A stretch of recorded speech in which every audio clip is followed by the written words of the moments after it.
Welcome back to the Afrocentrik Chronicles. Back again with Mr. Tunde FASINA. Guys, it's getting really exciting, and I'm excited, you know, just being here with him to share his story. And I call it a success story because I mean that's all it is right now. It's more like a testimony. That's the way I perceive it to be. Again, you have your own opinion and we'll love to hear it. But before then, let's dive back into it. Mr. Tunde, yes. Welcome back. Thank you. Now, we talked about WAZOBIA, right. How you got started. Right. If you were inundated with challenges, right. And how you overcame it. Right. So we want to hear that part, because this right here might change lives. Amen. Might encourage people to keep pushing, right. And not to give up. Right. And those that we call them destiny helpers, just like a friend that believes so much in you, right. Gave you money, knowing you do not have money, right? Yes. It took a risk. It took a risk.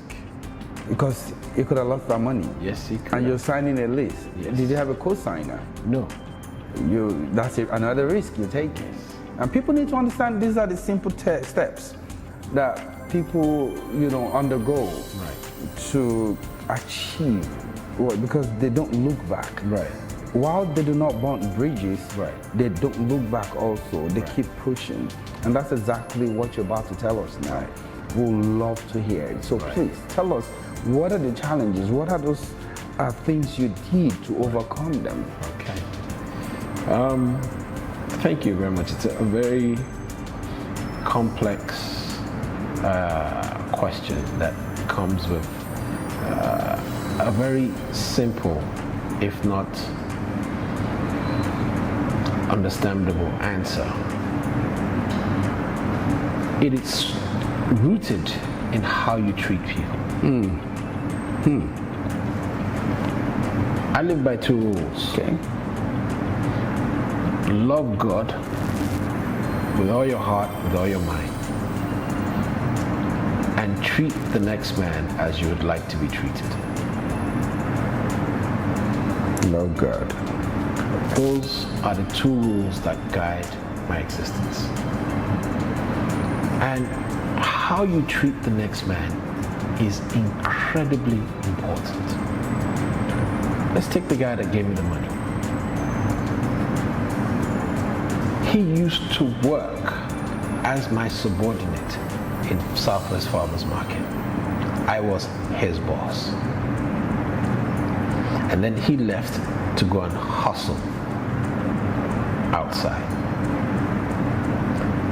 And when the time came, he remembered how I treated him. Now I see where the connection is. Okay. And he was gracious enough to give me a helping hand.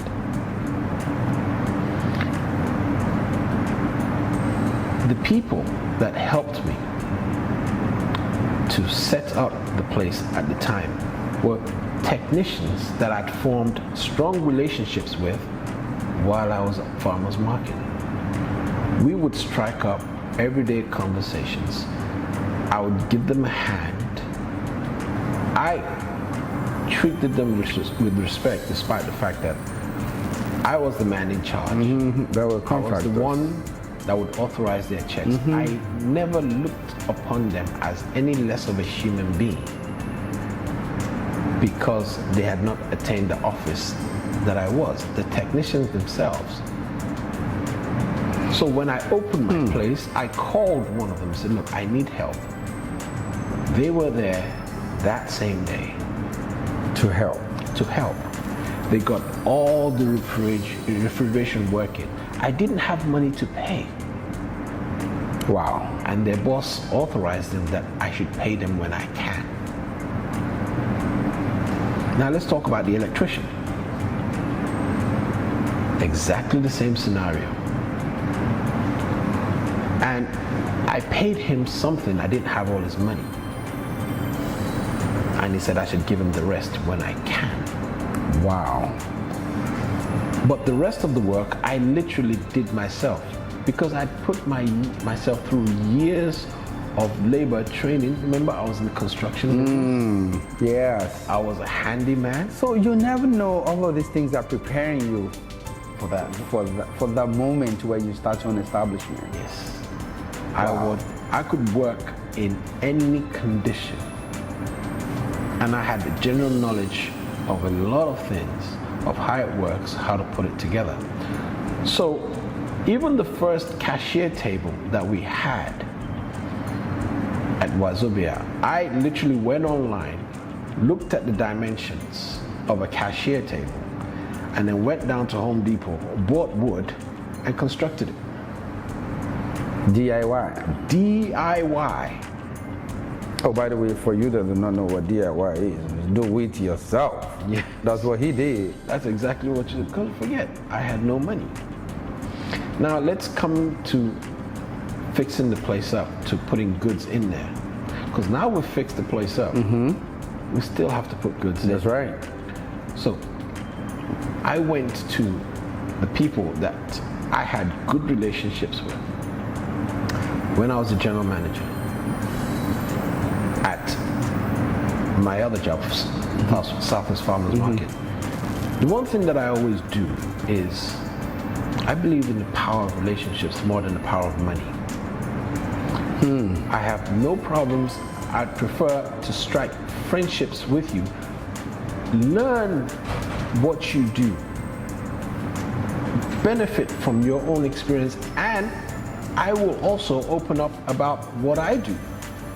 Strike up a real friendship, a real relationship that is beside the financial relationship that we have.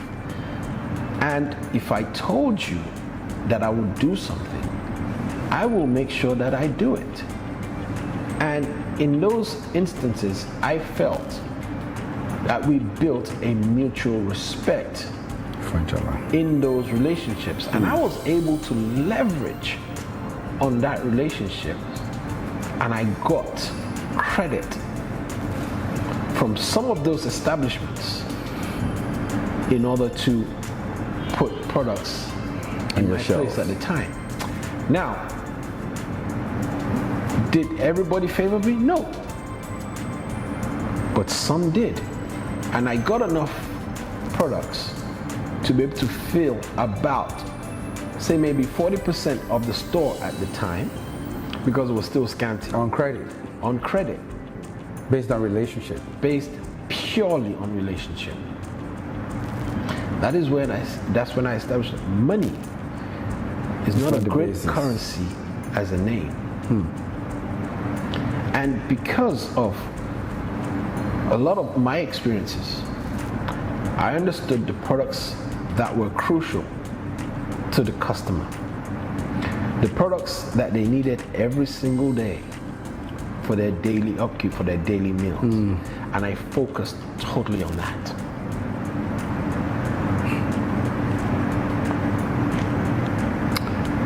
So, this part of the story,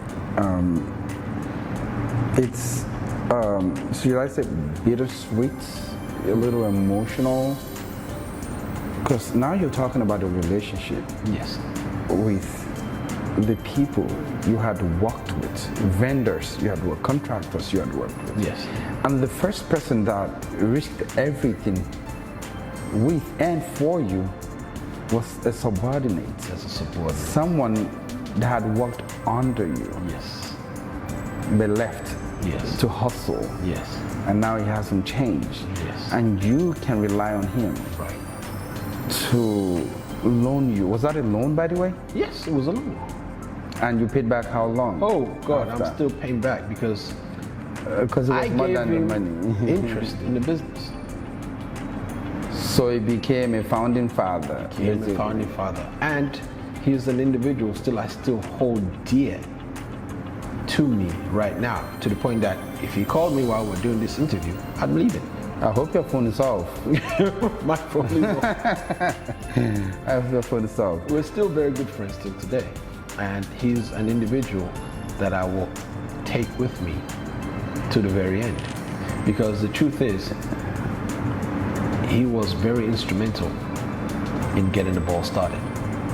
And you never forget those Right. that were with you in those moments in time. Every single supplier that stood by me at that time is still with me today. I refuse to let go of every single one of them. Okay. So from that point, this was in 2013. Yes. Who were your first employees? Oh, I don't know where they are. There were 4 of them. And at the time, I couldn't afford to pay a lot of money because at the time, money was tight. And the formula was quite simple. I would take literally what I made today. I'd go around to the local suppliers and buy whatever I need and use it to fill the shelf for what I'm going to sell tomorrow. So I couldn't afford to pay so much for full time. So I had 4 of them all doing part-time work. And I was doing the rest. I was doing the packaging. I was sleeping at the store. I slept in that store, I think was 18 months. I had a little office upstairs. And what was happening at the time was when we closed. Wait. Let's take it back a little. Okay. So now you're saying when you started, Yes. the little money you made, Yes.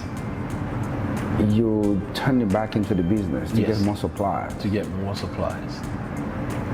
And why on earth would you be sleeping in a grocery store? Okay. What happened to your apartment or your home or something? I just want to understand why. I understand the passion now, right? I understand the experience. Right.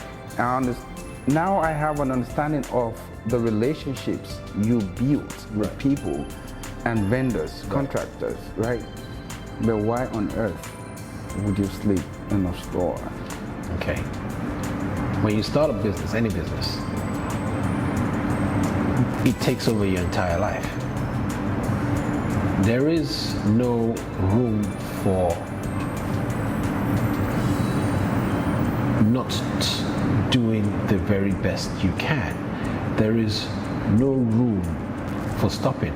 And please remember, when you start a business, regardless of how much money you have, there is always the fear of failure. Most businesses fail within the first 2 years. I'm glad this isn't about me. We're talking about you now, so yeah, I'm listening. So you have to be able to put in everything. And once you put in everything, you put in more to make sure that that thing that you've embarked on does not fail. So it will involve sacrifices that you probably hadn't never done before, but is absolutely necessary for success to happen. Because if you put in less than your best, it will fail. And remember, God is watching. For me, God doesn't kick in until He sees you are tired. But you must first get tired. And we're not just talking tired with something in the tank. Oh boy, you get tired with empty and past empty. You see, when you're going down in the car, your car is, the gas has turned red. Right. You finish that and run on fumes. Then God kicks in. But you have to run on fumes. You cannot say, oh, I have a little left, let me go. You know, you must finish and run on fumes. And hopefully, the mercy of God kicks in at that time. So, I didn't have any money. There are tasks that needed to be done. I had to stay back at night, do it, go to sleep, wake up, do some more, go to sleep, wake up, do some more, and then in the morning, I'd literally open the door because my first staff comes in at 9 o'clock, and then I'll go home, take a shower, come straight back. Wow. Was literally my life at the time. Does anyone know at the time that you were sleeping in the store? The guys that came in the morning, yeah, they knew. They knew. There was a guy I had at the time, his name is Emmanuel. Fantastic guy. I hated to lose him. Very loyal, very dependent.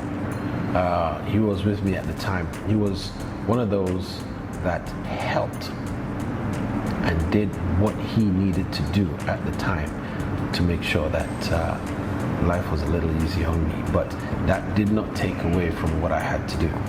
At what point did you think you hit the break-even point in your business? That is break-even point. Like now, I am comfortable. Well, comfort is relative, right? So, Comfort is relative. like at this point in my life, in my business, I can actually trust somebody else to do something while I'm away. Yeah, well, Because it looks like you put your all into this. that never really changes depending on the passion for it. Now, there are the question you first asked was loaded. I never, and I'm going to put it another way, I can tell you the stages in which I was encouraged to go on. And it literally came from the first month. We opened our doors June 18th. And in the first month, June 18, 2013. yes, in the first month, I made enough to be able to pay the employees. And at that time, I called the landlord because he was another godsend. And I'll backtrack a little bit. When I met this man, I told him exactly the truth, that I'd worked in a grocery store for 8.5 years and it's time for me to establish my own, but I don't have any money. And he asked me, okay, let me have a look at your credit. And I told him my credit score, and I showed him my bank account. And he said, could I come up with the deposit and the rent? And I said, yes, I could. And he said, give me all the details. He went home, he called me the next day, he said, if I could come up with the deposit and the rent, he'll give me the store. I will have to ask what race or gender or is this person? Oh yeah, he's a white man. I had to ask that, and I have my reasons for asking, because sometimes we believe the other race doesn't like us. Oh God, no. You know, so we have to give kudos to those that are there for, that's been there for, that were there for us when we started, when we needed that hand to lift us. Oh yes. Because, you know. Oh yes, he's been a tremendous help and a big brother, so to speak. Because I remember at the end of the first month, my rent at the time was $6,000, and I knew I didn't have enough to pay him. So I called him up, said, sir, I don't have enough for the rent. Your full rent. Is it okay if I pay you half now, and I'll pay you half in the middle of the month? And he said, that's okay. So I paid him half on the first, and I paid him the other half on the 15th. On the 15th. And we carried on that arrangement up until the end of the first year. And I remember January 2014 was the first time I was able to write him his full check. So that's one milestone. In the first month, we came in at $9,000. And I had in my projection a steady growth of about 10% a month. Because you have to be conservative. That's a huge, chunk of, anyway, that brings just 10% growth every month. Yeah, 10% growth every month. Okay. By the second month, we came in at 30 grand. Surpassed my projections. By the third month, I think it was 55, I threw away the projection book. So we were there thinking, okay, The problem now came in managing growth. Please remember, it is the profit of what you made yesterday that you are going to try. Return. But the problem with that is the growth was surpassing the money available. So there was a lot of wrangling, negotiating credit lines, leveraging on relationships that went on throughout that period. I was constantly living in red. Literally living in red. Because you have to make sure customers get what they want. They needed You to don't want them to go elsewhere. Yes. I needed to make sure the customers get what they want. I needed to make sure that I slowly but surely increased the products available. And it was literally a mathematical juggernaut at that time. That from month to month, managing growth. And literally that was one aspect of it. How did we advertise? Every night, usually on the weekends, I would go out sourcing for, we as Nigerians, I'll go back a little bit, we know how to do night vigil. And we know how to do party. So I would go out, usually on a weekend night and midweek, sourcing for Nigerian churches and Nigerian parties. You would know Nigerian parties by the cars they drive. And if you see a whole bunch of American cars, then you know that that's white people. Or they visit Toyota. But when you are looking German, Japanese cars, yeah, high end. That's Nigeria right there. So I would go into those parking lots and hang a Flyers. Wow. Put it in there at night. Every weekend, every single day. But usually Tuesdays, Wednesday, because you know they do their Bible study on Tuesday and midweek prayer. Church. So you do that on those days. And the fact that Winners Chapel was right next to us. Right, it was. That's to an extent guaranteed at least Sunday afternoon and in the evening on Tuesdays and Wednesdays, because they have when they finish, they come to our place. Positioning. Yeah. So all of that one was in place. I think God was just finding a way to send people to our place at that point in time. So to now answer the question of when did the store actually break even, or when did we get to the black, was 3.5 years after we opened, in which when we did the mathematics at the end of the month, we actually made a profit. We were solidly in the black. You were just in the black. The growth was just overwhelming. The growth was, you could say overwhelming. It was challenging. But that's a good problem to have. It's a great problem to have if you know how to solve it. If you're proactive all the time, it's a great problem to have. Because there's one thing having the customers come in, there's another disappointing them with not having the products they're looking for. What happens is growth is stunted. But because I was able to leverage a great deal on my experience on how retail and groceries work, I understood very quickly what needed to be done and was willing to do the work to do it. So experience played a great deal in how the growth was managed, how the growth was funded, and how it was met.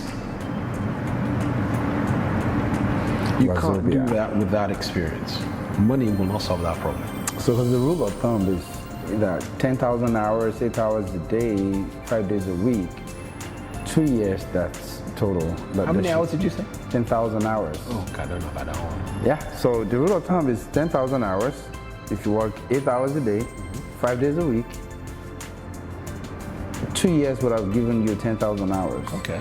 And that's the rule of thumb to break even in any business, right? However, some linger to up to 5 years, and some, some start like 5-6 months, and they break even. However, you also said it's about 3.5 years. 3.5 years. That's how long it took before we were in the black. Now, looking back, yes, I would ask, the purpose for which you started WAZOBIA, Right. has it been met? It has been. We're working towards it. A lot of it has been met because, for me, to say in my mind that I've met my goals would be for me to relax. We are constantly pushing the bar forward. That's a way for you to challenge yourself. Let me hold you there. Guys, we have one more, and you have to just give us this time. We will be right back. Please do not, it's getting heated a little bit and it's getting much more interesting. So please give us a second, we will be right back.